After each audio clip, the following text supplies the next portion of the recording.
Hi friends, last వీడియోలో నేను మా అమ్మ వాళ్ళ ఇంటి నుండి వెళ్ళిపోతున్నా అని చెప్పా కదండి. అయినా నేను ఇప్పుడు కాదు, 2 ఇయర్స్ బ్యాకే వెళ్ళిపోయా. ఇప్పుడు మా హీరో అయితే వాళ్ళ అమ్మమ్మ వాళ్ళ ఇంటి నుండి వెళ్ళిపోతున్నాడు. మా చిన్ను నన్ను బాబుని తీసుకెళ్ళడానికి వచ్చారు. రావడం లేట్ అయిపోతుందని లగేజ్ పెట్టేస్తున్నారు మా డాడీ చిన్ను కలిసి.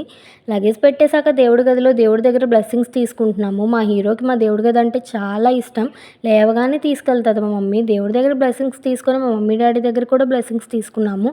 బాబుతో పెట్టించమంటే వద్దు, వాడు ముద్దు పెడితే చాలు అని మా మమ్మీ ముద్దు పెట్టించేసుకుంటుంది.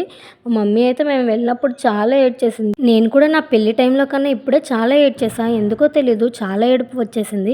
మా పెద్దమ్మ వాళ్ళకి అందరికీ బాయ్ చెప్పేస్తున్నాడు మా హీరో. ఇల్లు ఖాళీ చేసి వెళ్ళిపోతున్నాయా అని అంటున్నారు మా పెద్దమ్మ. అందరికీ బాయ్ చెప్పేసి స్టార్ట్ అయిపోయాం. మా మమ్మీ డాడీ కూడా మమ్మల్ని డ్రాప్ చేయడానికి వస్తున్నారు. మా హీరోకి ఇదే ఫస్ట్ కార్ ఎక్స్పీరియన్స్. ఎలా ఫీల్ అవుతాడో అనుకుంటే పడుకుండిపోయాడు జర్నీ మొత్తం. 45 మినిట్స్లో మా ఊరైతే వచ్చేసాం. మా హీరో బాగానే కలిసిపోయాడు అందరితో. కానీ మా మమ్మీ డాడీయే వాడిని వదిలి వెళ్ళలేకపోతున్నారు. మీరు మీ అమ్మ వాళ్ళ ఇంటి నుండి వెళ్ళినప్పుడు ఎలా ఫీల్ అయ్యారో కమెంట్ చేయండి. Bye friends.